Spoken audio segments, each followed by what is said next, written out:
pada sistem pencernaan. Hewan ruminansia merupakan mamalia dari keluarga subordo Ruminantia, dan mereka memiliki keunikan dalam sistem pencernaannya. Ruminansia termasuk hewan yang memenuhi kebutuhan perutnya, melakukan pengunyahan kembali terhadap makanan yang sudah ditelannya. Hewan ruminansia dalam sistem pencernaannya memiliki adaptasi pada gigi dan lambung. Gigi hewan ruminansia memiliki bentuk khusus, yaitu gigi seri atau incisivus, dan gigi taringnya caninus memiliki bentuk khusus yang digunakan untuk menggigit dan mencabut rumput. Gigi premolar atau geraham depan dan molar geraham belakang yang berfungsi menghancurkan makanan pada hewan pemamah biak, memiliki lapisan email yang melintang dan tajam. Sistem pencernaan hewan ruminansia akan melakukan 4 fungsi. Diawali dengan memasukkan makanan dari mulut ke dalam tubuh. Kemudian, terjadi perubahan makanan yang kompleks tadi menjadi sederhana. Selanjutnya, retikulum akan menyerap hasil pencernaan dari makanan. Lalu, hasil penyerapan akan dibawa ke dalam darah dan akan mengeluarkan sisa yang tidak dapat diserap oleh tubuh.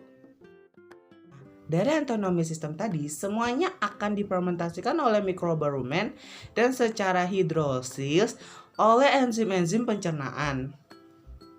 Jenis mikroba rumen itu dibagi menjadi 4. Yang pertama ada bakteri, protozoa, jamur, sama bakteri opak.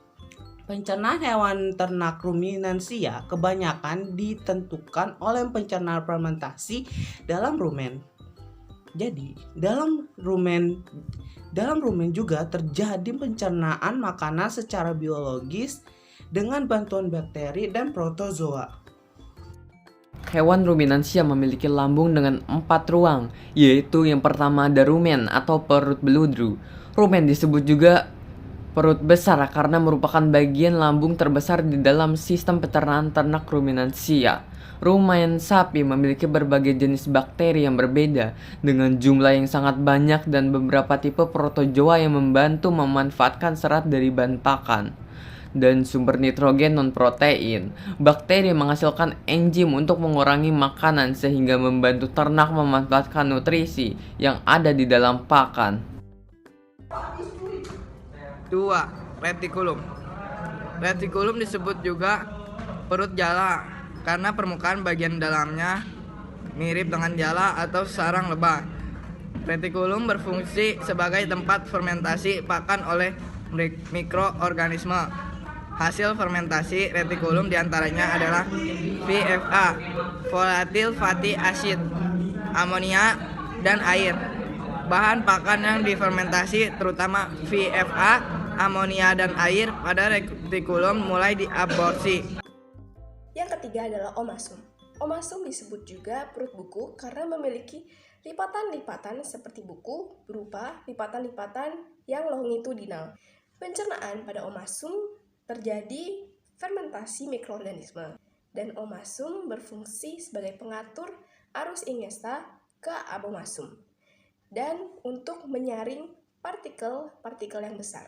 Kemudian terjadi penyerapan air yang terkandung di dalam gumpalan makanan oleh dinding omasum, dan di dalam omasum enzim bekerja menghaluskan gumpalan makanan tersebut. Endomasum terbagi menjadi 3 bagian, yaitu florika yang merupakan sekresi mukus, yang kedua fundika atau sekresi papisogen, renin, dan mukus, serta juga kardita yang merupakan saktis mukus. Endomasum tempat pemula pencernaan protein dan mengatur arus digesta, dan abomasum ke dalam duodendum.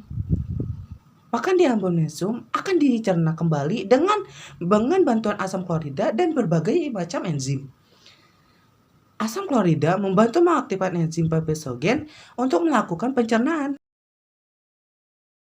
Contoh hewan ruminansia yang pertama itu ada pronghorn atau Antilope capra americana. Yang kedua kemudian ada jerapah, ketiga ada okapis, keempat ada rusa, kelima ada Cephalorhynchus, Keenam ada sapi, ketujuh ada antelop, 8 domba, dan 9 kambing.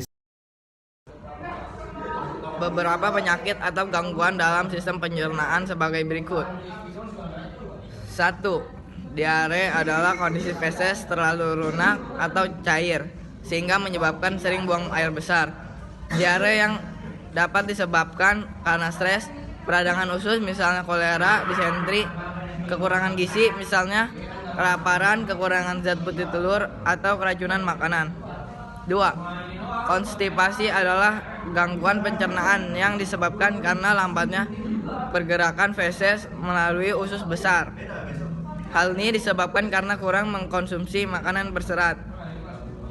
Yang ketiga, gastritis atau radang lambung yang disebabkan karena produksi asam lambung yang berlebih sehingga dinding lambung iritasi. Selain itu, juga bisa disebabkan oleh bakteri. Yang keempat adalah apendisitis, yaitu peradangan pada usus buntu karena penyumbatan oleh tinja yang mengeras atau zat-zat asing lainnya, seperti infeksi bakteri. Yang kelima adalah enteritis, yaitu peradangan pada usus besar atau usus halus oleh bakteri. Dan yang keenam yaitu hemoroid, yaitu pembekakan pembuluh vena yang terjadi pada anus. Sekian video pembelajaran dari kami. Terima kasih dan namo buddhaya.